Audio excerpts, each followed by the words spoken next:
Ring ring, it's time for another episode of Crossplay Conversations, a show where we dive deep on the world of video games while keeping it light. I'm your host, Jacob McCourt, today, and I have three friends with me. The first friend, he is the married one. Luke Lewis, hello. Hello. How's it going? I've been You're working on my hosting, short game. So, like, this is true. What's the moniker? Anything and everything. I'm married, so that's accurate. That is. We got to find a better one for you. Okay, we'll work on it. We'll workshop it.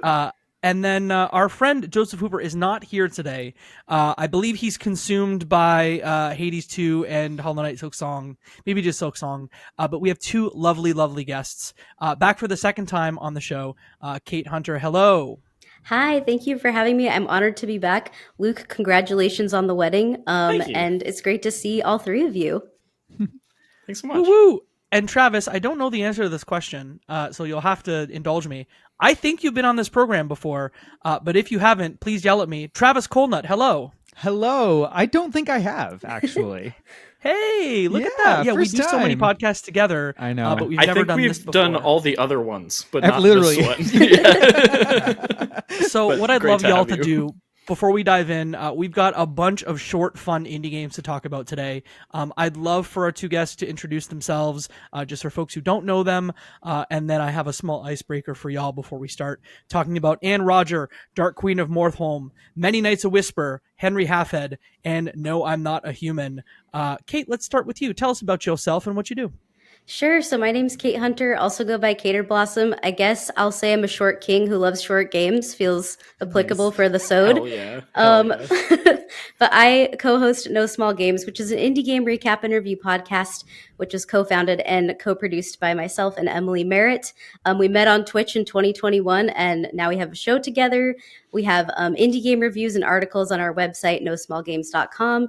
And we just like to focus on indie games of all shapes and sizes, from any year, from any genre. And we just really love to highlight the artistry of indie games and I guess drive our listeners to great indies that deserve more love and attention. So that's me a little bit about me. If folks want to listen to an episode of your show, can you tell them maybe an episode recently that you're really proud of that they should go and find? And genuinely, like, we adore No Small Games. We adore y'all. So, like, if you like Crossplay Conversations, you will like No Small Games. Yeah, I feel like we have a lot of synergy.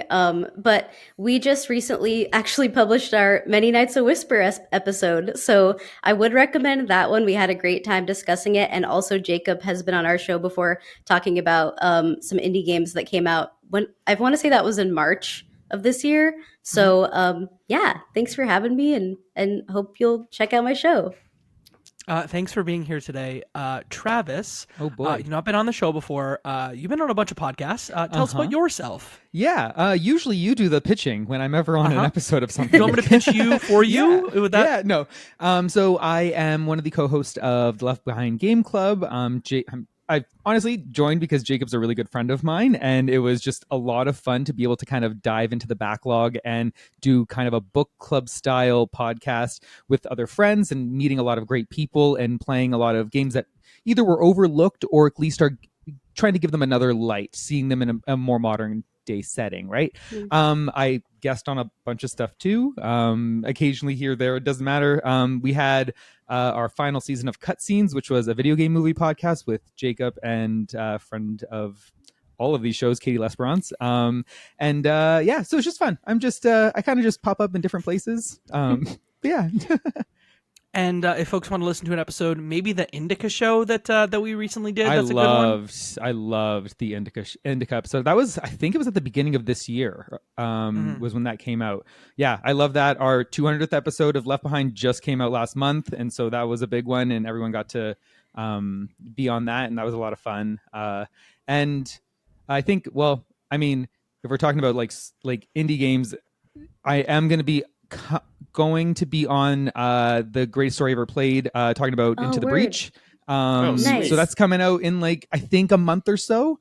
Yeah, we just recorded that one. It was a lot of fun. We went really long on a game that I didn't expect to go really long. You're on, like, hey, how long are we going to be? 50 minutes? And it ended up being what, 2 hours? Yeah, it's about 2 hours long. I love that game so much. And so I was really excited to do that. So you can kind of look out for that. That's coming up soon. So Love it. Awesome. Travis, thank you for being on the show Thank you. today. We're going to start with an icebreaker. This is not on the document. It's something we came up with right before we started. Everyone here has a tasty beverage. So what I'd love for y'all to do is let me know about your tasty beverage. I am having a little beer from Nick's Brewery in Ann Arbor, Michigan. Actually, Grand Rapids, Michigan. It is now closed, and this is one of the last beers that I have of theirs. It's delicious. It's citrusy. It's light, and I'm enjoying it a lot. Damn, that sounds Kate, good. Tell me about your beer. Wait, can I swear here? I forgot. Is that... yeah. Yes, you're allowed to Okay. swear. Yes. Cool. Did you say Kate? You said Kate, right? Yes, I did. Okay, great. So I'm Kate, and I'm drinking a grapefruit, peach, and lime après hard seltzer, gluten-free. It's been a long week. I'm happy to be here and happy it's Friday. So yeah, it's pretty tasty. Hell yeah. That's nice. Luke, what are you drinking? I have in this fancy glass that I pulled out just for fun, because why not? That It looks is good. a lavender honey cider. Ooh. Whoa. So yeah, Who called made it? seasonal. I think the brewery is called. It's spelled. I think it's Titan, but it's spelled Tieton. Titan. Yeah. It's pretty good. And Travis, what you got in that little cozy Oh there? boy. So like I usually have a fridge full of just random stuff, some like all sorts of things, and it is very light right now, and so I put it in a cozy in hopes that no one would see that I'm just drinking a basic Blue Moon. It's so good though. I do solid love a Blue choice, Moon. though. Yeah, it's a Yeah, great Yeah. choice. It's just I'm just like, oh, That's my everything's my so default. fancy. If you're at like a wedding or a dive Mhm. bar where Yeah. there's like the limited assortment, that's the go-to. Yeah. It's a good. Oh, don't get me wrong, I love it, but also like, oh, it's not fancy at all. It's just a beer. We'll Kate and I allow have it. the no drink gluten thing in common, and so whenever I'm visiting Luke out west, Ghostfish Brewery has an orange, Oh. like Belgian style ale, and it's like a Blue Moon, and it's sick, and it's great. Nice. So nothing And wrong I with the Blue honestly Moon. can't tell know the there's difference. nothing- Yeah, it's very good. Well, those are our drinks. Let me talk about a new format that we're trying out for the first time on this here episode today. We're going to call this format the 510s. I promise we're not stealing from MinMax. This is not the 210s. This is the 510s. In the 510s, we're going to go through 5 segments, 10 minutes long apiece, to share our perspectives on, in this case, 5 video games. The twist is that sometimes it takes more than 10 minutes to talk about a video game. So if we get to the end of the 10 minutes, then it's not going to be a hard 10 where I'm just going to like scream at you to stop talking at 10 minutes. It'll be a soft 10. But once you get to the end of 10, we may need more time to talk about the game. If we all agree to high five, we get an extra 5 minutes to talk about the game that we are talking about. So that's the format for today. Reminder, the games are Anne Roger, Dark Queen of Mortholme, Many Nights a Whisper, Henry Halfhead, No, I'm Not a Human. And we're going to start talking about Anne Roger, which came out, I want to say, about 2 July months. 23rd. July 23rd. There you go. Kate knew. July 23rd. So about almost 2 months to the day. And 4 of us have played it. Almost the whole crew have played it. So I'm going to start a clock here. And maybe what I'll do is I'm going to have one of our guests. Let's start with Kate. I want you to tell us maybe a little bit about Anne Roger and then what your feelings were about it. Ooh, okay. I'm glad we're starting with this one because we got to get the good vibes rolling after this. No, it's fine. Yeah, I just feel like, so Anne Roger is, I will say it's kind of a difficult game to explain and talk about. But some words that come to mind and some things that I've heard other people kind of describe it as before are like fucked up Florence. That's what Janet Garcia said of the Indie Council. And that was honestly what caught my attention. Once she said that, I was like, oh, I got to check that out because I love Florence. And I feel like this is a game, I guess I would say visual novel, but also not really. It's doing this really, like, it has like a really nice hand-drawn art style and a 2-tone limited color palette per level, and you're going to move through separate chapters, but you kind of start out in confusion and what some might say what I felt to be horror. Like I was like, am I playing a horror game right now? And I actually was so unsettled that I had to take off my headphones. But I think what I would say to maybe summarize without spoiling is that this is a game about someone that's living with an illness basically. And I guess you are getting to see what that experience might be like and you're playing from their perspective. So hopefully that's enough. Feel free to add more if you want to say more, anybody. Travis, what do you think? Yeah, it's hard to not outright spoil what this game is actually about, but I kind of echo the same thing. I started playing this and I was like, I had heard the fucked up Florence thing from Janet and listening to that episode of Indie Council, and then I thought, oh, what is this? And I had heard them discussing it a little bit, and there is an implication in that first set of that chapter where you're like, oh, is this that kind of story? And it's very dark, and you don't know exactly where you're going to go. It is relieving to know that it doesn't go that way. But I found that the game does a really good job, like you said, of making you feel that experience. I don't know how they would have gotten like the way that they pulled together the mini games that you're playing to be able to kind of simulate what that experience might be for someone dealing with that, and the things that you're doing, you're like, oh yeah, this kind of makes sense, right? It does a really good job of making you feel disoriented and you don't know what you're doing, and everything you're trying to do in these games, the game is working against you. It's pulling back, you're trying to push forward, but you can't. There's walls in your way. You don't have the clear vision of what you're looking for. And I think it's just, I don't personally have someone that I can think of in my adulthood that has dealt with this, that I could pull like those experiences from, but I feel that they represented it really well. And the story also, like midway through, I think I caught what it was about midway through. I was like, oh, this is what this is. And then that just made me burst into tears like midway through the episode, or through I think chapter 2. And I was like, oh no, we're doing this. And I think I pretty much was on the verge of tears like the rest of the game. Because it is really sad, and also it's a hard thing to see someone have to deal with, and you put yourself in their shoes and you're like, oh my gosh, what if that was me, right? And it's really effective at what they were doing, and I feel like they pulled off the merger of like the gameplay and the story, and being able to like link those two things together. It's not all despair though, right? There are 100%. Parts of real levity in it, and that's almost what the game does so masterfully. Is it starts in a real dark place, as we've sort of alluded to, but then there's hope. We say fucked up Florence, it kind of almost hits the Florence vibe a little bit, totally. And then goes somewhere entirely different. It's an hour-long game, so I think all of us are being a little eggshell walky because we're trying not to spoil what the thing is, because the thing is the thing. Luke, you just finished this today. Like 3 hours ago as of this recording. Anything you want to add on top of that? Yeah, it's interesting. I share all the same sentiments about the game.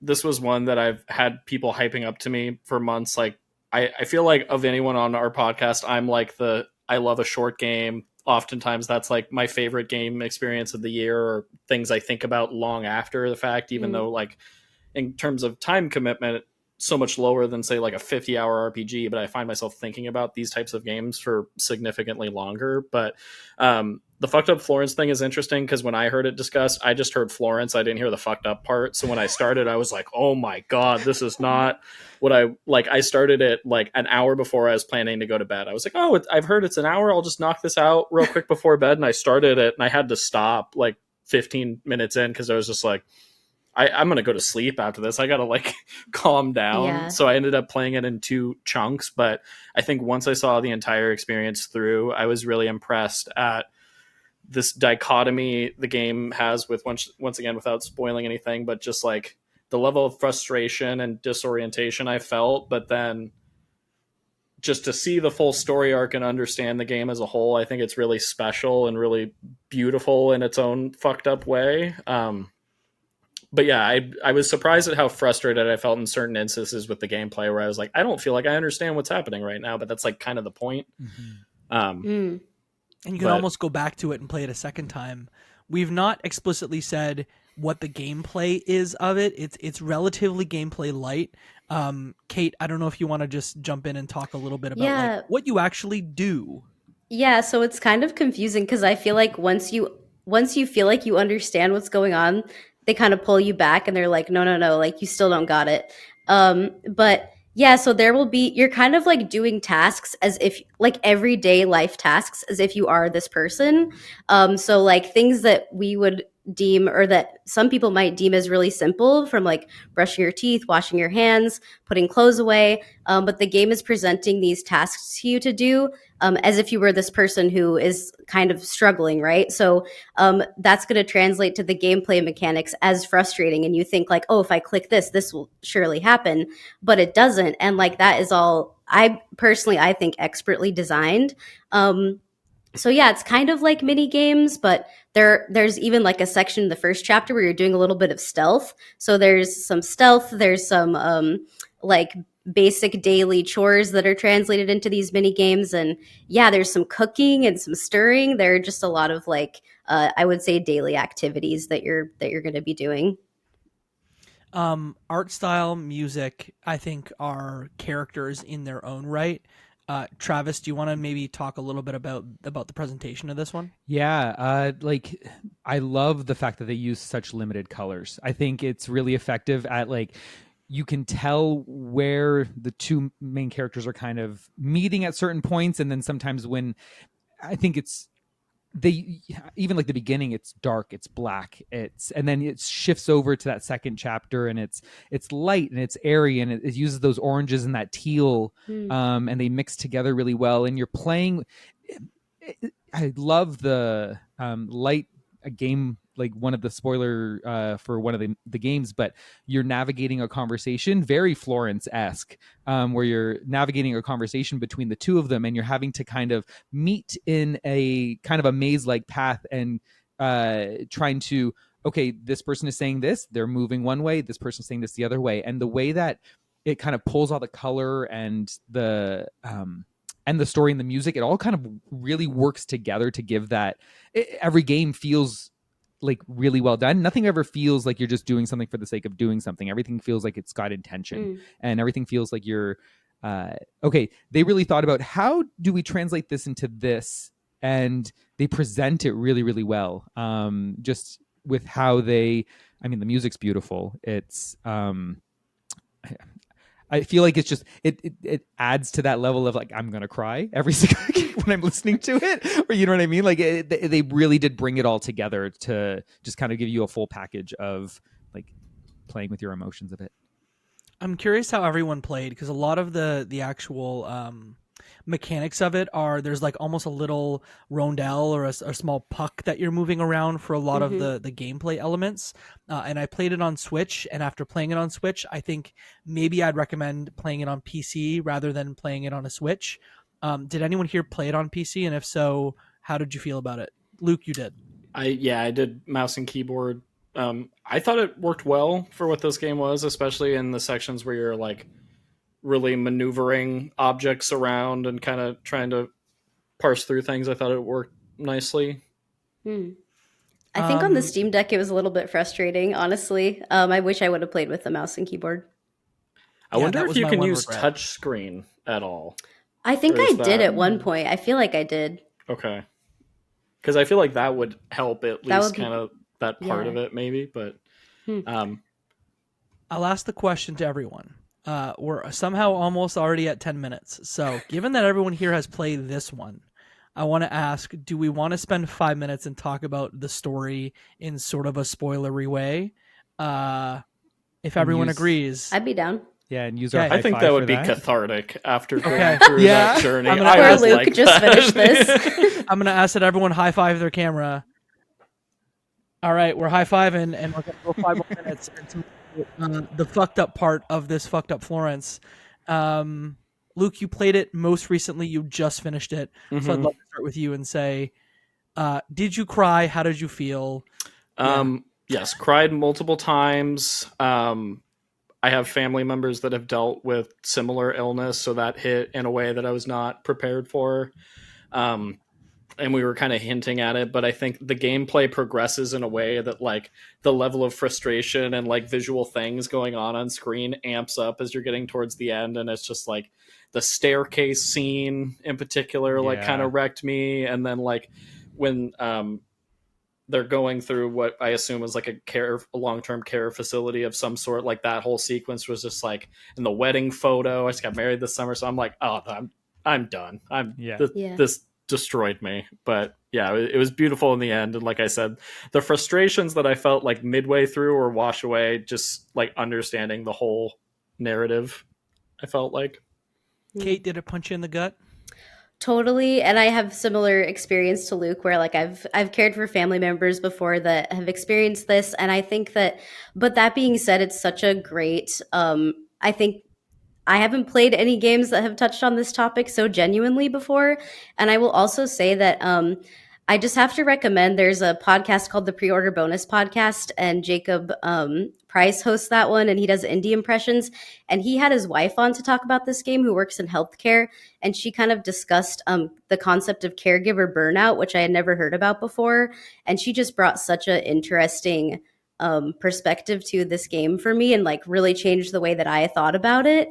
And especially if you've been in a caregiver role before in this situation, I would say to definitely listen to that. We'll play the game and then listen to that episode, because it totally blew my mind. But yeah, this was a rough play, but by the end of it, I was feeling, honestly, by the end I was pretty confused. Like, I think I liked the experience overall, but I was like, damn, they really did that. Like, I still don't really think it's sunk in yet. So, but I definitely think it's worth playing.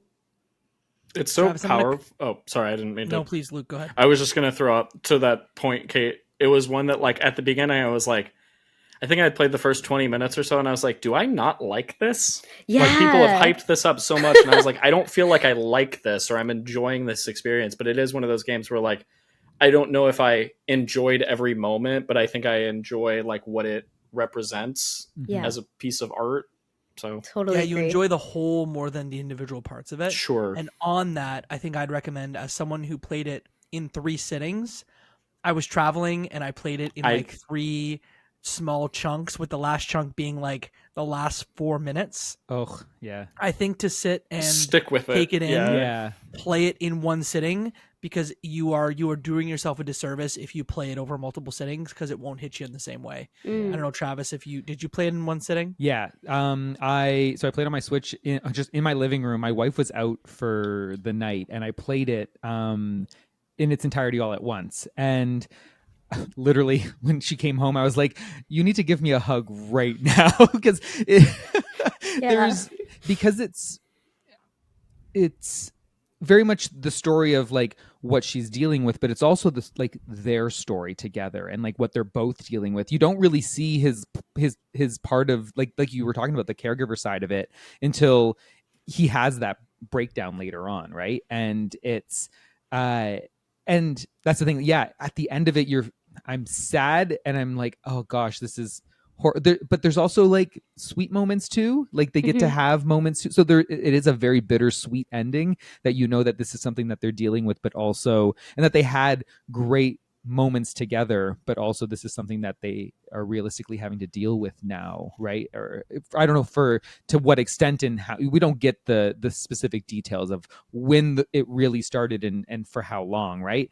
But the difficulties that they experience and the frustrations that like she's having frustrating moments of not being able to just do things, and there's a lot of frantic button tapping and pushing in this game where you're trying to get buttons to do what you want them to do, and it's frustrating. And then to see the flip side of it, and he's trying to do as much as he can, you get the aha moment of like, oh, this is what this all was at the beginning. And you see it all in it. It's very relatable, and you can it's easy to kind of dive down that oh my gosh, this is something horrible to possibly have to deal with, right? So especially just given that they're a young couple, and when they meet, and it's just it's hard. So I was like, nope, wife, you need to give me a hug at this exact moment. I can't, not right, like I'm done. I need you right now, because this is hard. Any final thoughts from the crew about Anne Roger? I think I would just throw out that I love when a video game can be representative of an experience that most folks don't understand. And then you can give them this game and say, here is a look. And I have never experienced this illness directly, so I can't speak to like the authenticity of it, but the genuine like approach to this game I feel like is really special. So I think it's neat that folks could play this and have some idea of like the emotional intensity of an illness of this extent. Second game from the team at Teary Hand Studio. It is $3.99 US. So if even if we haven't fully sold you, all of this plus the small price point for an hour of I would say one of the year's most interesting experiences, I think is worth it. Kate, any final thoughts here? I just wanted to say that I didn't even notice the music, but the sound design is really awesome. And now I want to go back and play again so I can listen more closely for the music. But the sound effects are really, really strong and enhance the feelings of what you're actually doing quite a bit. So that's all I would add. Travis? Yeah, I agree. Go play it. It's so short. It's so cheap. Go play it. Go in with the expectation that like you have to be in the right mindset a little bit. I think at least having the knowledge that it's dealing with a heavy topic. Like Luke hearing just the Florence part, I think you're gonna suddenly be like, oh no, this is not what I expected. Yeah, right? Like, be well rested. Yeah. Be ready for a deep experience. Yeah. Yes. Some asterisks. Have a glass of water. Take care of yourself. Yeah. That was Anne Roger. We've all played that one. We're moving on now to the Dark Queen of Mortholme. For this one, both myself, Travis, and Luke have played it. And so I'm going to put 10 minutes on the clock. And maybe what I'll do is, Travis, I'll have you sort of at a high level tell us about this one. Yeah. So this is a very short, like half an hour, 45-minute long game. Essentially, you play the role of the Queen of Mortholme, who is a giant, kind of almost Dark Souls-esque boss. It's a pixel art kind of 2D flat plane, and you control this character, and you have a hero that continues to come in as if. Think about it in terms of like playing a Dark Souls game, right? You have a really hard boss, and usually it's the opposite scenario where you're the hero character coming in trying to defeat this boss, and you die repeatedly. And your job as the queen is to beat this pesky little hero. Essentially, you can more or less like one shot him. It's very funny early on how you're just like boom dead, boom dead, boom dead, and he just keeps coming back, and she's very annoyed. But then the story, it's very much a narrative story that it's trying to tell here. You're not just doing this. I think the combat is a device to kind of move you through this story that they're trying to tell. But it's that's very high level what you're doing, and then every single time that the hero comes back in, the dialogue between the two of them continues. Like the little conversation that they're having progresses, and it gets very good. I really, really enjoyed my time with where the story went and the themes of the things that they were trying to talk about with in terms of the queen and this hero's dynamic.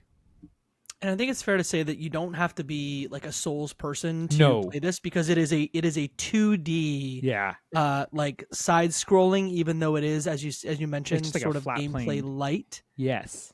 You're just pressing a button, right? And you're like, one button, you have like 4 attacks, and you can just like I could do that. Yeah, it's easy peasy. Yeah. Yeah, it's like more gamey than some of the games on this list, but narrative focused nonetheless. Mm-hmm. Like that's still paramount, I would say. Yeah. Is it what you expected when you jumped into it, Luke? I had no knowledge of this one, to be honest. Like it was just recommended by mutual folks that I might enjoy it. I think this game's rad. To be honest, it's probably my favorite of this group of games, and I think they're all really cool for different reasons, but I just thought the writing was so clever, and I think where it ultimately goes is really interesting, and I thought the gameplay was engaging enough that I felt like I was like contributing to what was happening, and like I was involved the whole time. But yeah, just very cool tone, very cool writing. I loved the style and aesthetic, and I loved the level of narrative in a like pixel text-based adventure action game. It was really neat. I mean this in like a non-derogatory way, but it really seems like the evolution of what we might have played on Newgrounds as like, what is the best, most narrative focused Newgrounds game, but make it 2025 and wrap it around a sort of a Souls game. Like you, the progression in the writing and watching both characters evolve and change, the hero sort of in a way that you would expect in many games to sort of evolve, but to see you as quote unquote the villain evolve and change and have sort of a moment of self-realization over the like 45-minute play session, it was nice to see. And I would say that it is gameplay light, but it's what's there is also kind of fun. Yeah. Yeah. There's non-zero amount of fun with the gameplay in it. Yeah. Even though it's very like light on the gameplay. Like it's like you essentially don't need to do anything here. It's very interesting how it feels like, yeah, you're actively having to fight this guy. And light spoilers, he obviously gets a little bit better. He keeps progressing, right? He keeps coming back like you would with a Souls boss, right? You're getting better, you're getting better weapons, you're getting better, you're getting more comfortable with the moves. He starts to be able to dodge, he starts to be able to attack you and actually get hits on you. And whereas initially you're just kind of wiping the floor with him. But I think it's almost the same thing with Anne Roger in that like they found a way to kind of get their story and use the gameplay to infer on the story and vice versa, right? And it's interesting how these short little games can kind of do that in such a quick little like hour long kind of nugget, right? Yeah. I was also really impressed that it takes place in one room, and this throne room, it almost feels like a play in terms of narrative structure. But I just think that's such a cool idea for this style of game and the way they present it. I thought it was really neat. And the pixel art had enough detail to it. One, I think the Queen of Mortholme's design is quite good, but there was one or two moments when your character, I just played Final Fantasy Tactics Ivalice Chronicles, and they do a lot with a little as far as like the sprites that or the characters that you're playing. This game has that same thing where the Queen of Mortholme to a certain degree kind of looks like a blocky black and purple boss. But there's one or two points in the story where the character does something unexpected that kind of punches above its weight from a like artistic standpoint. The character doesn't look bad, but then it animates to do something you don't expect, and it beyond the writing, that stuff when it happened once or twice also took me back a little bit. 45 minutes. This one is also very inexpensive. I wanted to see, Travis, Luke, did you have any final thoughts on the Dark Queen of Mortholme? I don't want to spoil the story. It's 45 minutes long, but I will say that I really liked the way the Queen is actually extremely relatable as a character. If you've ever felt powerless to do anything, if everything feels outside of your control, right? It touches on a lot of stuff that like, why can't you change? Why can't you just do this? No, this is the way it is, and this is the way it has to be. And you are straight up seeing this hero get better and change and improve himself. And there's a sadness to the Queen that I think they really show off well in the writing. And I don't know, it's the way it's presented, it just does a really, really good job of making that character that you would think is like, I just get to be this cool, badass queen that just wipes the floor with these guys. But there's pathos there. There's like, there's empathy to be had, despite the fact that she's just like, ha ha ha, I just murdered you. And like, why do you keep coming back here? And so yeah, I think the themes of what they were telling with that story were really interesting. I think it's, easy pickup, easy, quick thing to play. If ever you felt like your world is beyond your control, it's a quick, easy thing to play and feel like that game is speaking to you. You guys are selling me on it. Well, Kate, I was going to ask you this question, but I'm going to jump Luke here so Luke can have the closing thought. Kate, did we sell the game for you? Yes, and I'm especially knowing that the Queen is complicated and knowing that it takes place in one room, like, yeah, I'm down. Yeah. I mean, some of this kind of speaks to your background and what you do. So I was like, yes, I'm surprised you haven't played this one yet. I looked it up. Yeah, I looked it up before this, but like now that I've heard about it, I really want to play it. So I'm adding it to the wish list.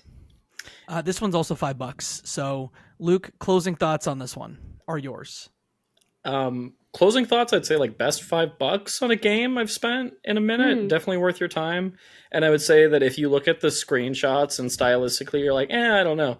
If you enjoy a narrative experience and appreciate dialogue, I highly recommend this one. Even if on the surface you're like, I'm not necessarily like a fantasy Dark Souls person. It's just like that's the set dressing. There's more to it, I would say. So just wanted to give that asterisk as well, but highly recommend. I think this one is only available on Steam and also name your own price on itch.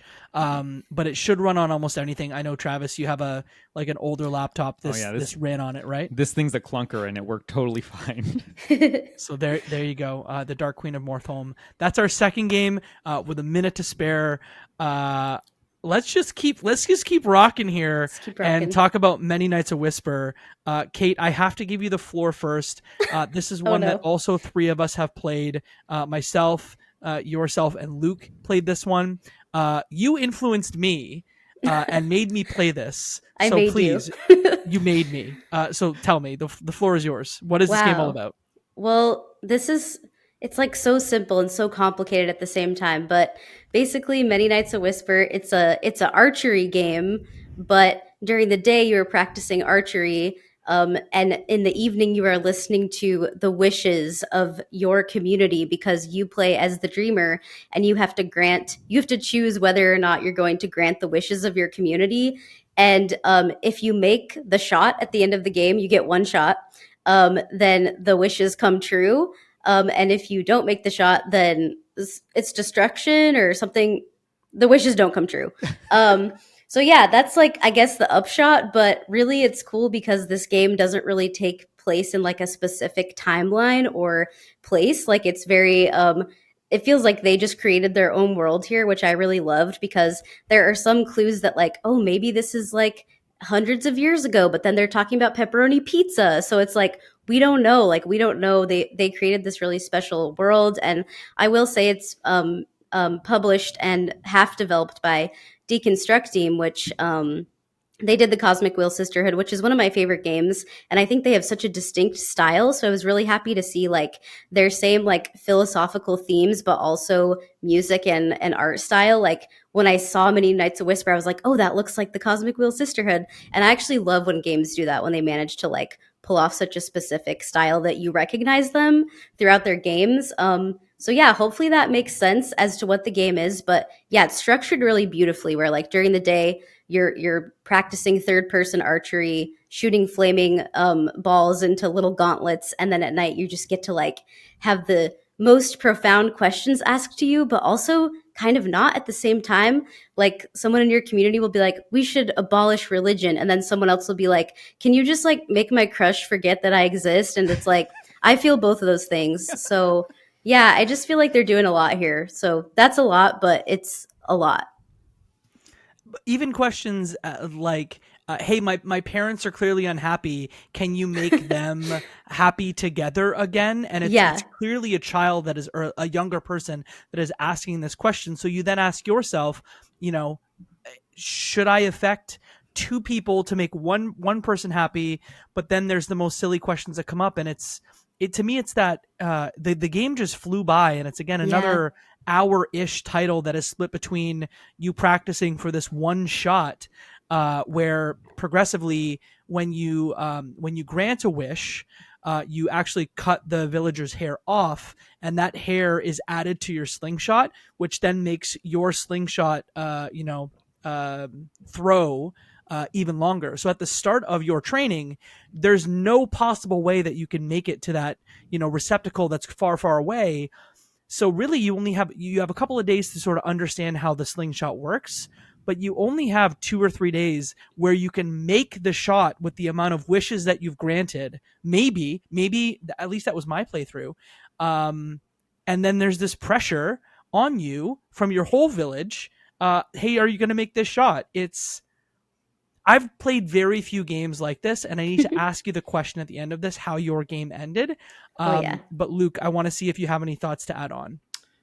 Yeah, I think this game plays with like ethics and morals in a very interesting way, because I think it's like the themes are very like high level philosophical, like big ideas, but I feel like it's presented in a very digestible way. And like you touched on, Kate, with like the pepperoni pizza dialogue of like, this game's funny and like genuine and heartfelt and human as well, which I really appreciated. But at least at the beginning, when these wishes were being presented to me and it was like, you have to decide whether or not you're cutting their hair, I was like taking it very seriously. I was like, this wish isn't like serious enough. This is that you're just thinking about yourself. I'm not going to grant it. But then as the days went on, without spoiling, like there becomes this anxiety of like, well, you want to be able to make this shot. So then you're balancing the two like expectations. And it's like equally intense and emotionally engaging and also entertaining in a cool way. But I really enjoyed my time with it. I also spent way too much time practicing. I don't know about y'all, but I think I played this game for over 2 hours because I was like, I gotta nail this. I love hearing about how people played this game because I was like sometimes not even listening to the full wishes. I was just like, yep, all right, let's do it. You just got the gist of it and you're like, no, yeah. And like I didn't practice that much. So yeah, I'm excited to hear. I was out there. I was every day grinding. Well, then I need to ask the question. So clearly there's maybe we keep it spoiler light, but the game really comes down to a single moment where your entire village at night, there's beautiful fires lighting up the water side where this receptacle is, and then literally it comes down to one shot. You get no warm up. You just have to shoot it. I am not ashamed to say I did not make the shot. I was an idiot because I was using a tree to mark my. I did that too, spot. And then it was dark. And then it was dark, and there's no tree. I'm assuming, Luke, you also didn't make it. I also didn't make it, and my practice did not make perfect in this case. Kate, just school us. Bring us to school. You made it, right? Yes, I made the shot because I'm a pro gamer, and I just don't. If you didn't make the shot, you didn't make the shot. You know, I don't have any. It's just like sometimes you're that good. So I did make the shot. It was interesting. Short indies, good at them too. Yeah. Just talking about the like mechanics of it, it was like, I feel like this was used to describe like a lot of Xbox 360 shooter games that weren't necessarily the most precise, but like I think the mechanics itself are intentionally not like super easy to grasp, if that makes sense, but not in a frustrating way, but just in like I have to kind of learn the give and take of this slingshot in an interesting way. So I did appreciate just like the base physics of it all. And when I missed, it felt justified. It didn't feel like the game just screwing me over. It was like, fair enough. That was on me, and so I appreciated that. But when I am tempted to roll it back and try it again, since it's a short game.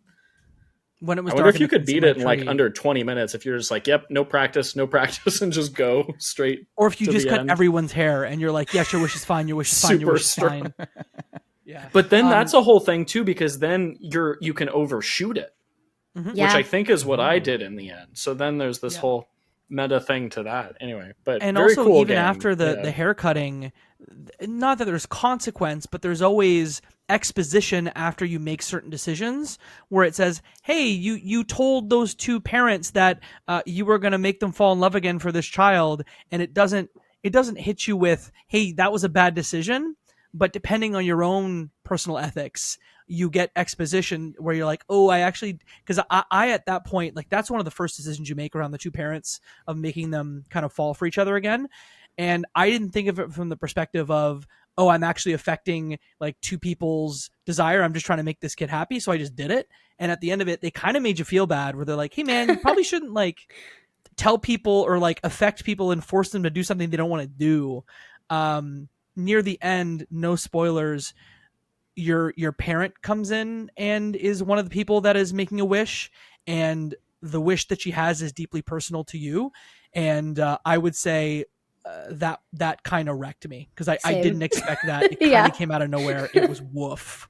Yeah, that was rough. It's so surprising. Like, it's also just so well balanced. I just think this is such a solid game. Like, they cooked. It was awesome. Mm-hmm. I just want to ask two more questions. Kate, you've played Cosmic Wheel Sisterhood. Have you played their other game, Red Strings Club?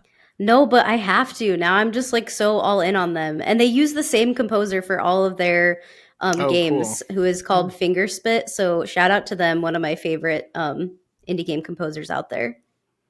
Yeah, the music in What's this one's Cosmic really good. What is Cosmic Wheel Sisterhood if folks don't know?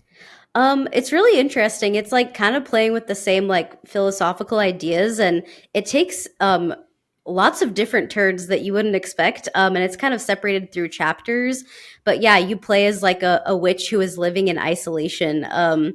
You're like banished to a planet, and you have this like demon friend, and you have different witches come visit you, and then eventually there's like a political election between the witches. It's just very like there's a lot going on, but you also get to design tarot cards in the game. Like there's a tarot card element going on as well. So, but I would say it's mostly if you like visual novels with a little bit of activity, like where you can like create things. I feel like it's a really good play. I don't remember how long it took me to play, but it's definitely quite a bit longer than this one. But yeah, it's like witchy and deals with a lot of hard-hitting questions and a lot of questions and discussions about what love is and different kinds of relationships. So I would definitely recommend it. Travis, we've been talking about this one for a little while. Have we sold you on it? I literally added it to my wish list. Heck yeah. I think maybe like a minute into Kate's talking about it, I was like, oh no, I'm pulling this up right now. It's going on the wish list. Yeah, really. Any really final fun. thoughts about Many Nights of Whisper? I just wanted to add one more thing, which is that it's giving queer vibes, which I appreciate. Nice. Both this game and the Cosmic Wheel Sisterhood. So great queer representation, and also celebrating all different kinds of just like different cultures and body types. I feel like they're really doing that without like saying like, hey, we're doing it, we're a queer game. But they're just like really great at that without, I guess, making it a big deal. They're doing great. And you brought this up right at the start, but the sort of non-distinct timeline, non-distinct location, you take what you want from it. So I got, island vibes, but also sort of Greco-Roman vibes from it. But I'm sure every person's interpretation is a little bit different. Totally. I love that. Luke? Yeah, I really enjoyed this one as well. And just another great afternoon spent for, I think, under $10. I'm trying to remember what I paid for this one, but it's quite cheap as well. Yeah, I think. Yeah, this one's even cheaper. I think it's $2.99 US. Oh wow, yeah, under $5. And I want to play it again because since I didn't make that shot, I want to like approve different wishes and see how things play out. Like, I don't know if it's like so multifaceted, but I just enjoyed the motions of the experience that I want to see those different situations. So I think you could probably get every game that we talk about today for under $25. But that's our third game, guys. We're cooking today. We're rolling. I know I'd initially said I want to talk about Henry Halfhead first, but I'm gonna swap the order because I want to hear from Travis. And let's talk about No, I'm Not a Human. Yeah. This one just came out. This is another Critical Reflex published joint. You and I have both played it. It is weird as fuck, non-derogatory. Please tell us about this one. Yeah. So, oh boy, No, I'm Not a Human. It is. If we're calling things fucked up papers, please, a little bit, just a smidge. Shit. Okay. But like really fucked up, like horror papers, please. Yeah, very horrors, papers, please. So essentially, it is kind of like an early apocalypse kind of setting where very early on you find out the sun is heating up, and so people can't go out during the day. So essentially, at night, people are roaming around looking for shelter. And you're kind of a recluse that lives in your house, but you have to. People will knock at your door every night, and you look through the peephole, and you have conversations with them, and you have to determine whether to allow them into your house or not allow them into your house, because some of them are human, and some of them are called visitors, which are maybe aliens that dug their way from the inside of the earth. It's very unclear on purpose. And everyone looks messed up. the everyone's very Watching messed up. Kate watch the trailer is great right now. I'm scared. Travis, you're scaring me. Literally, and everyone's really messed up. It really creates it creates a world for you that is very like, here are the rules of this world, and there is a visitor. This is not like a spoiler, essentially. It's very early in the game, but there is a visitor that is kind of roaming around outside, and he's this creepy, big-faced, shirtless man. And you see him. You can open your windows at night, but you don't want to open the windows during the day because the sun is too hot and people are burning up outside. But you can see him kind of roaming around, and he will knock at your door. And if you are alone in the house, you get a game over. Like, it's very overt. Like, oh, he's coming into the house, and visitors will kill you. So you have to let people in. It's not a case of you just like let people out. You have to let people in, regardless of if you think they're human or not. So then that's the nighttime portion. The daytime portion, so you essentially go to sleep. It then becomes a daytime portion where you're investigating the people you've let into your house.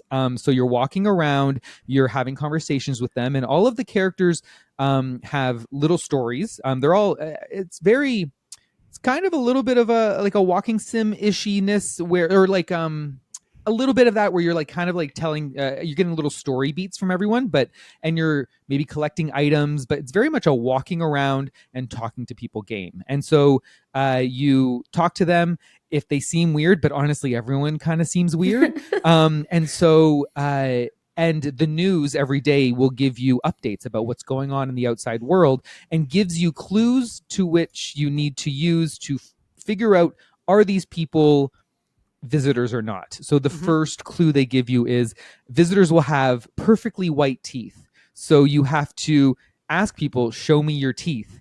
And a very gross sound effect, doing what Jacob's doing with a really, yep, perfect. Yeah, thank you. Yeah, that's exactly it. Nope. Yeah. I just activated someone's misophonia. Sorry. And you're investigating different body parts and different things to see if they are a visitor. And if you think they're a visitor, you then pull out a gun and you can either shoot them or not. And it's a case of sometimes you're killing a human by accident and sometimes you're killing a visitor. God. And you can only do a certain limited number every day. You only have so you much only have, energy. like, 2 or 3, and it's sort of got roguelite elements where the intention here is never for you to finish the game in one run.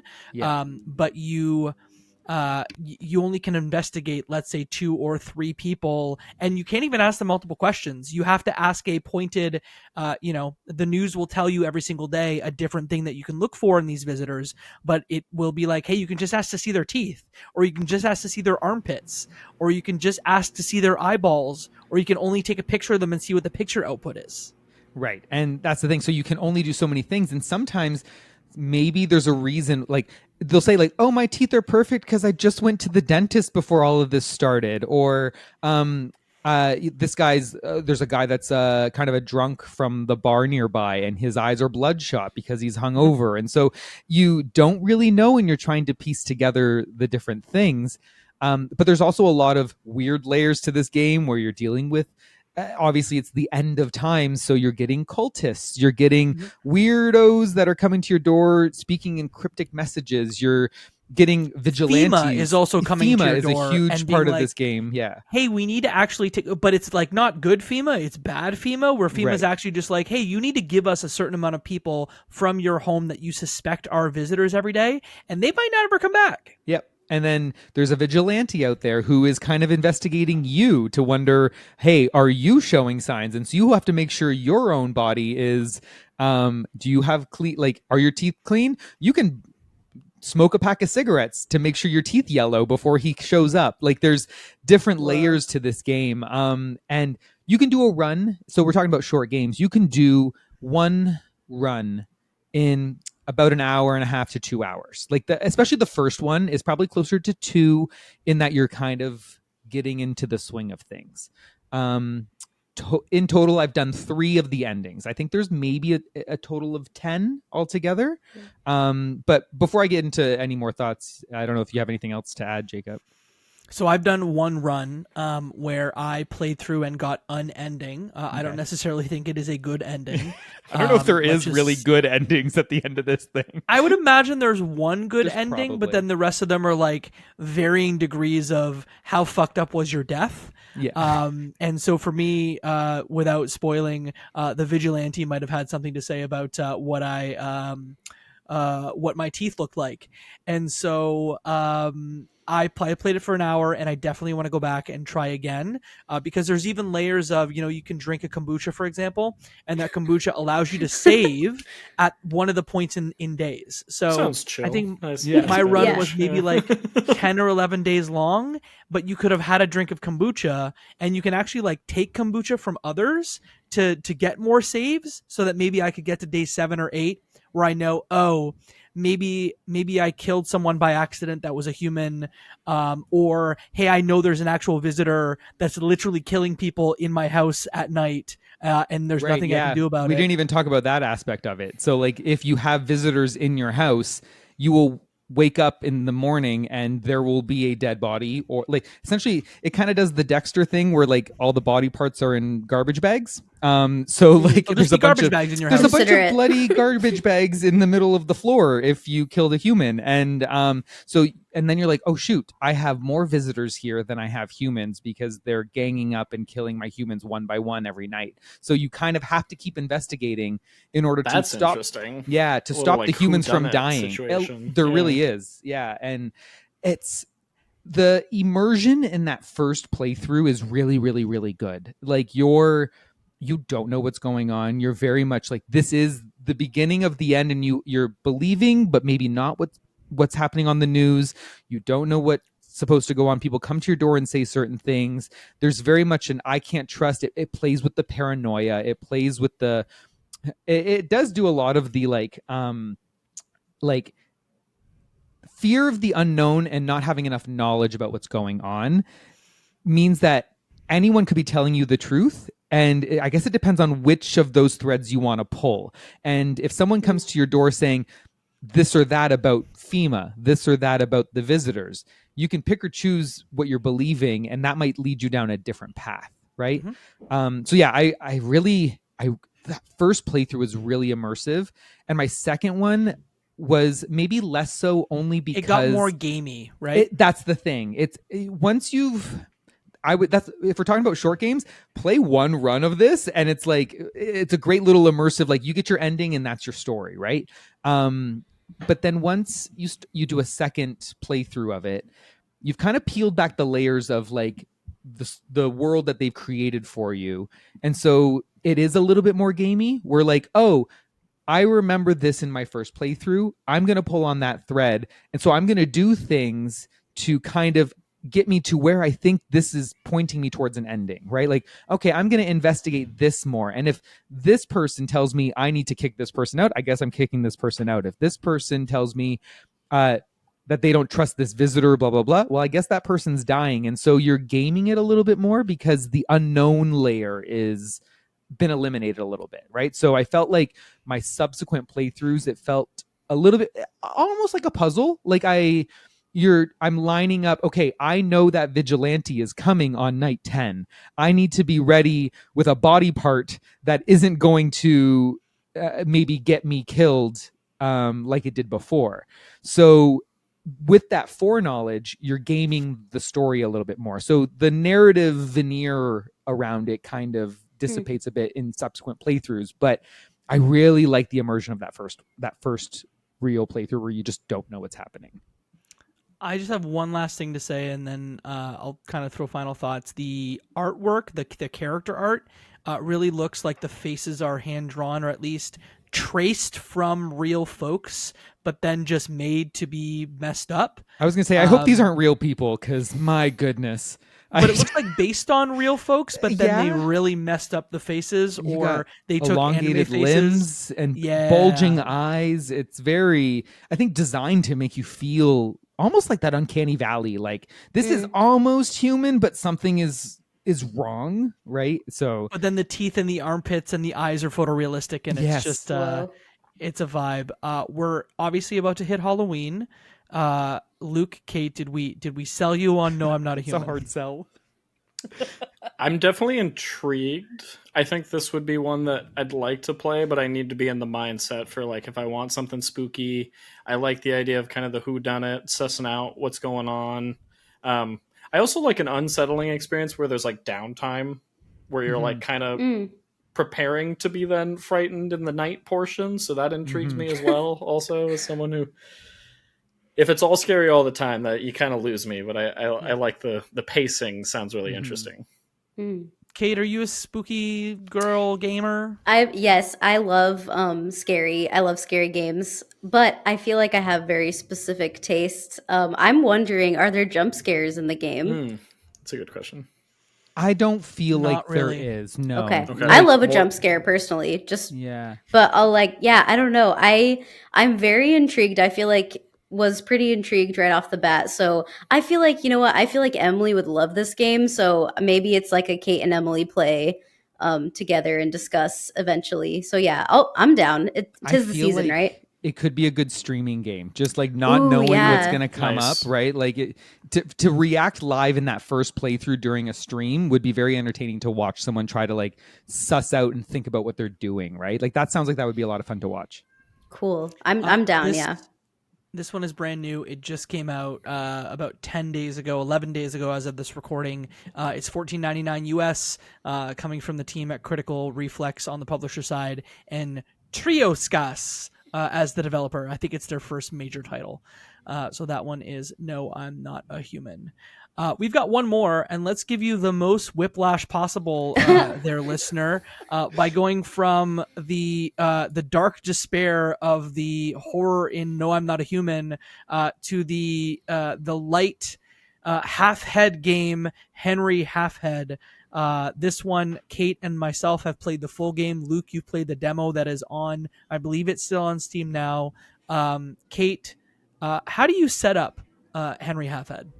Oh, it's a great question, Jacob. So I guess really you are Henry and you are half a head. Like the name says it all. Great, well You're- done. and that's it.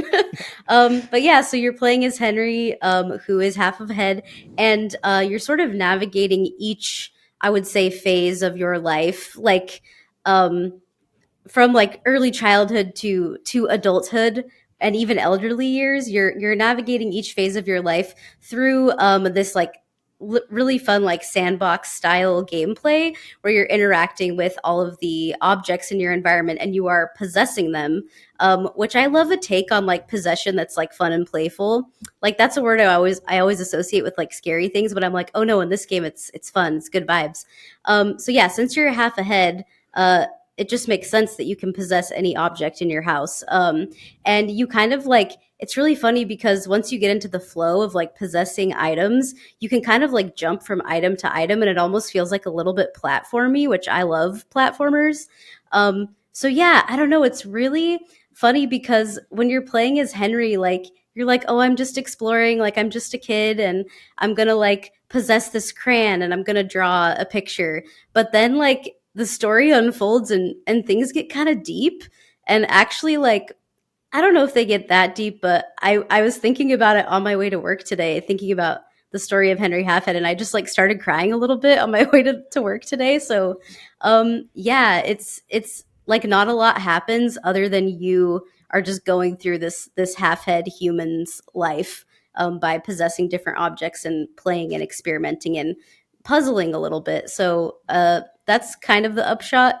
Jacob, help me out here. What else? Dude, I am gonna like slightly disagree with you. And you say like what happens? A whole life happens. Yeah. You go through Henry's entire life, and so when you say, you know, you felt things driving to work this morning, it's because at some point, you know, you start as Henry as a baby, then you start going to school where you are kind of getting ready, doing your thing, and then going like walking to school, getting on the bus, whatever, and then you start a job. And I think it's fair to, the thing we haven't said is it's almost got like a Nat Geo style narrator that the whole time is kind of describing at a high level the different phases of Henry's life and what he's doing.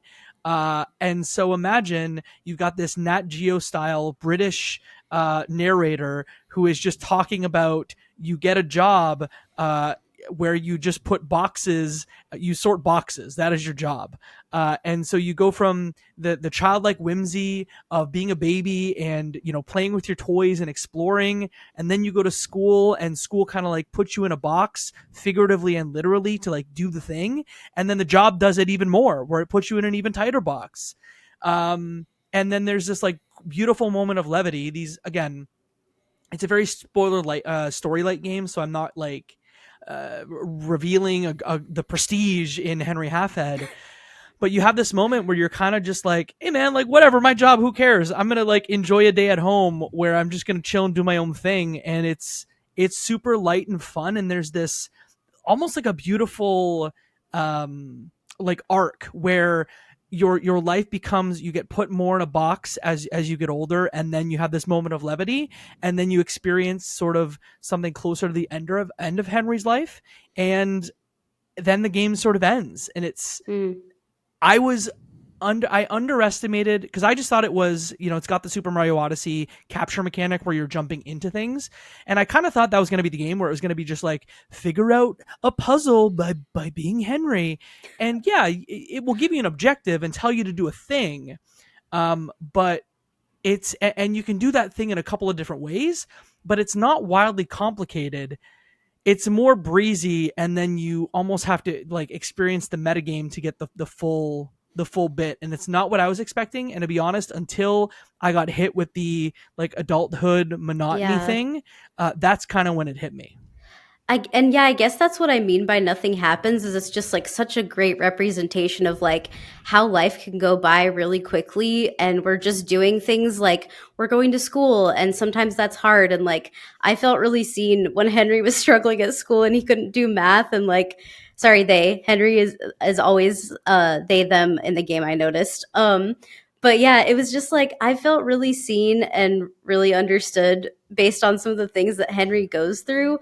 But also, it's like, yeah, to me, what made me so emotional, I think, is that sometimes when we get into the rhythm of like work and we're working all the time, like we just we don't prioritize time and space for creativity. Even, and like we should be creating things all the time without some sort of big grand end result, I feel like. And so to me, that's kind of why it hit me in the feels, because Henry just like needs a day once he gets into, Henry needs a day once they get into their working routine and they're working all the time. They just need time to like create and play. And this game is it's just playful. It's all about play. And it just like really spoke to me. I was like, yeah, we should be playing more and not working. And we should be taking bubble baths and making elaborate pasta dinners and like planting seeds in our garden. I don't know. It's just really sweet. It's unexpectedly sweet. Yeah. And on that exact point, the objectives are so open when you're young, and then they just close off when you're, a teenager and then an adult. And then on your day off, they open up completely, so you can make the most terrible, because they say make something to eat, where you're just going to work before that happens, and you have to make the fastest, take something out of the fridge, put it in the microwave, and then go to the bus stop, because then you'll miss the bus if you don't get there. Where you can make whatever you want. You can spend the most time in your garden, playing around with stuff there. You can spend the most time making food. You can just jump in the different pieces of furniture, and there are these little puzzle piece collectibles that you can sort of find to make a puzzle in each of the ages. And I think the game itself is fun, but I think the meta layer on top of it is like wildly clever. And frankly, it's something that when I first finished it, it's something that I didn't appreciate until I had time and space away from it. Luke, you played the demo on this one. Yes. Maybe you want to talk about like it mechanically a little bit, and if, knowing what Kate and I have described, if now you're like, ooh, I need to see what this is all about. Yeah, so I played this one, I believe it was a Day of the Devs earlier this year, so I played like maybe a 15-minute like single level just running around.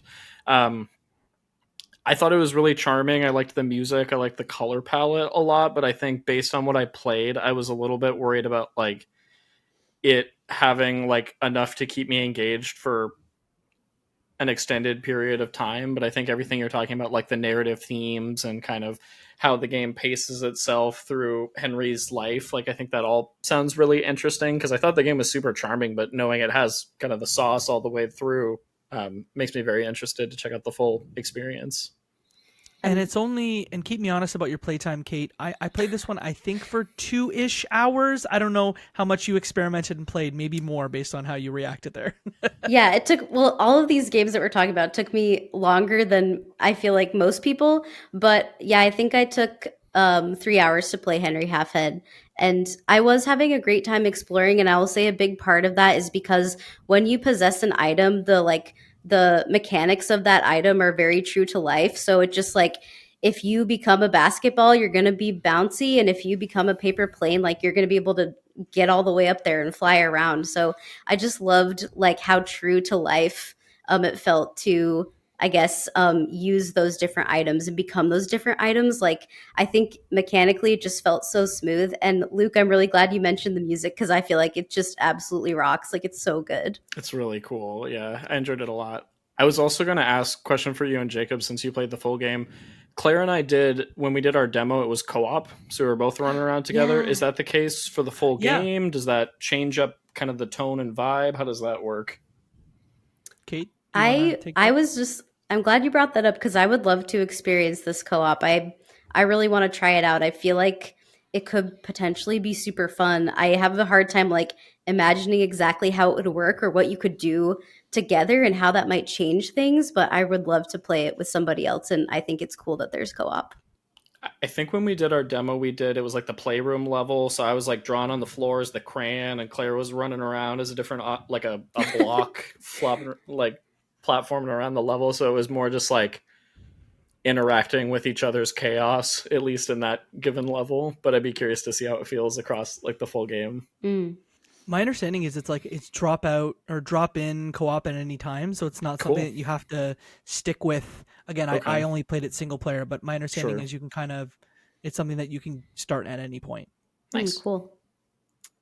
This I think is the first game from the team at Lulu Entertainment, and this one's under $10. So if you're curious, it's another one that is relatively inexpensive and can give you a couple hours of fun. So we made it through all 5 video games. Wow. So I'm gonna leave y'all maybe with one question, and I'm gonna talk long so you can think about it. But we talked about 5 video games today. I know that we want everyone to wish list and play all of these. But if you had to put yourself behind a single one of them and say, out of these 5, and I know that everyone didn't play all of them, but if you had to put yourself behind one game and sell it and tell people they should play this one, out of the 5 that we talked about today, let me go through them again. Anne Roger, The Dark Queen of Mortholme, Many Nights of Whisper, Henry Halfhead, and No, I'm Not a Human. Which one of these 5 would you say folks need to play first? Luke, you look ready. I think I am ready. I hinted at it when we were talking about it, but I think it's the Dark Queen of Mortholme for me. I liked all the games we played for different reasons, but this one just really caught me off guard, and I really enjoyed the writing, and I think a lot of folks would enjoy it. So this is my 2 thumbs up for that one. Travis?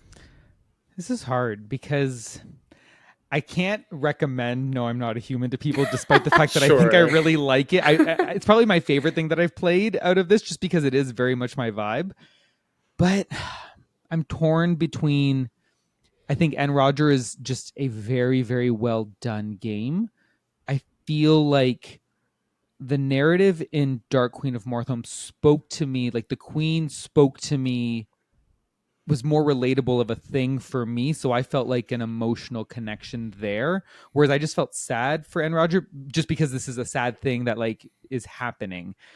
So I kind of agree with Luke, and then I'm gonna say Dark Queen of Mortholme. Okay. I will say, to your point of Anne Roger, I feel like Anne Roger is like the most important of the games I played on this episode. Like if you need like the one that's going to have the most impact one way or another, I think it's Anne Roger. But the one I think I would highly recommend the most, Dark Queen for me. Yeah. But Kate, Dark Queen as well, or no? You know what? I'm gonna go Henry Halfhead. I just feel like it maybe it's recency bias. I did finish it this morning. It was the last game we talked about, but it really touched me in a way I was not expecting. And even though I love Many Nights a Whisper, and it will definitely be one of my top games of 2025, now I'm really considering Henry Halfhead like in a big way in a lot of ways. So I'm gonna go for that one. I am going to take up your mantle, Kate, and I'm going to say Many Nights a Whisper, I think, is the game out of these five, having played them all, that I think is the most unique and the one that really spoke to me. Because how many times in a game, and I know that like you'll say it's all games where you have to defeat a final boss, but it's really just like a single, sometimes 5-second interaction is the entire game. And everything you do in that moment sort of works up to it. And it's this beautiful dichotomy of like gameplay that I think gets slightly more interesting with every passing day. And then the narrative beats of these characters spilling their soul to you, some of them with very silly dreams and some of them with like actual real ethical questions that come up in the wishes they have. I don't think there's many games I've played like Many Nights a Whisper. And I think there's a lot of them here that are like Anne Roger, I think is important. We've said that. But I think out of the five, Many Nights a Whisper, like you, Kate, is probably going to be on my top 10 of the year. I just think it's rad, and I want to go play both Red Strings Club and Cosmic Will Sisterhood, especially after Hades 2. Like, I jumped into Hades 2, and that game's witchy as hell.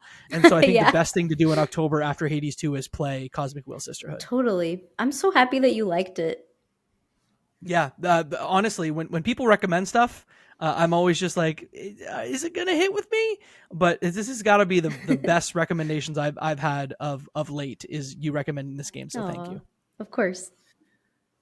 That's it. We did it, guys. The 510s, we did it for the first time. It might have been a little stressful at times, but everybody did it so well.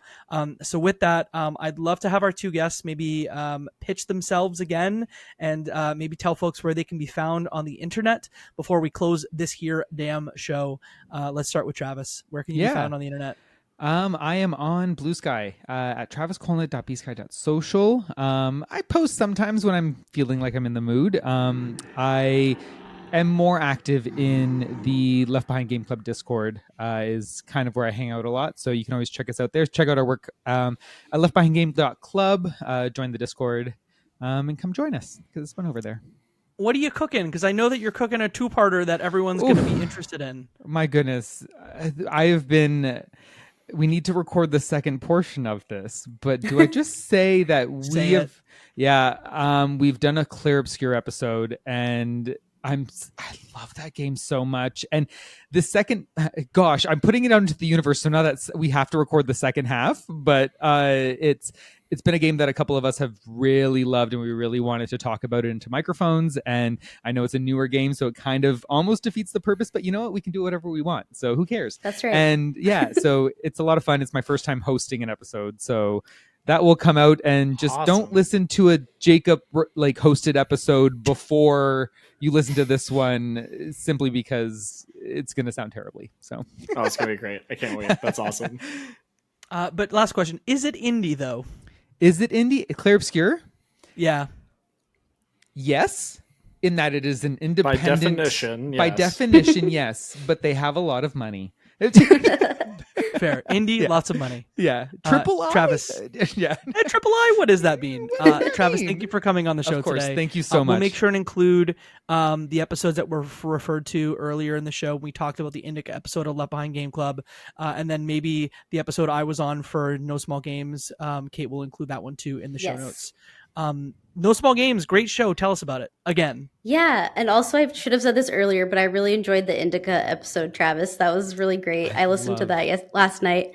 But yeah, so I'm Kate, Katerblossom, No Small Games. You can follow me on BlueSky and Instagram at Katerblossom, and on Twitch. I stream sometimes. I usually just stream this game called Super Crush KO that I'm totally obsessed with, and I just like can't stream anything else.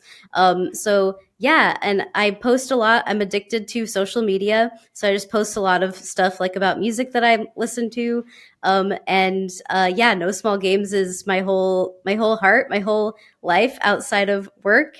So yeah, we cover indie games of all kinds, like I said. So I hope you'll check us out. We also do, I don't think I said, indie game roundups once a month, which is what Jacob guested on our show. So yeah, I guess that's everything. I don't know. I love Emily, and we have fun, and it was just really great to be here again. So thank you for having me, Jacob and Luke and Travis. It was really nice to get to hang out with you tonight. Yeah, you Definitely. too.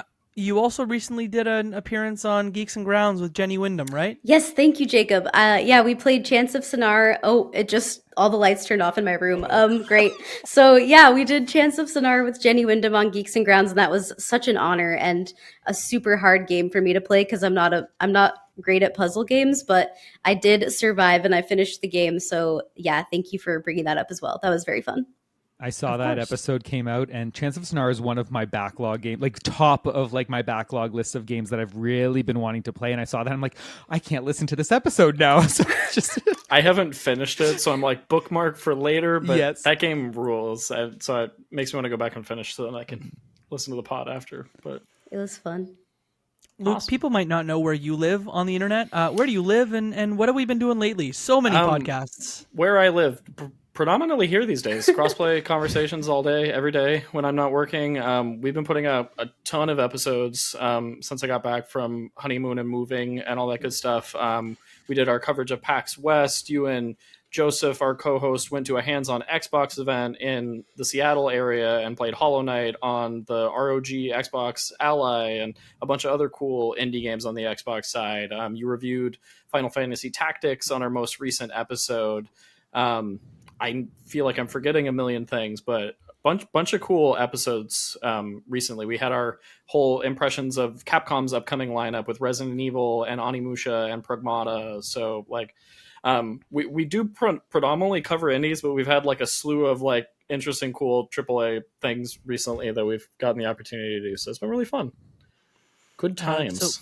So look, if you somehow have made it 100 and or almost 80 minutes and you haven't hit subscribe on this podcast, please do so. We're going to ask you to do a couple more things before we close.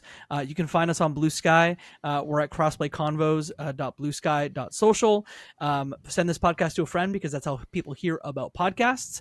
And beyond subscribing, if you haven't given us a review on your podcasting platform of choice, please do that because it helps a lot. Those algorithms, they fickle. And with that, my friends, the 510s, we did it for the first time. Will it be back? Who knows? Thanks. Bye. Bye, everybody.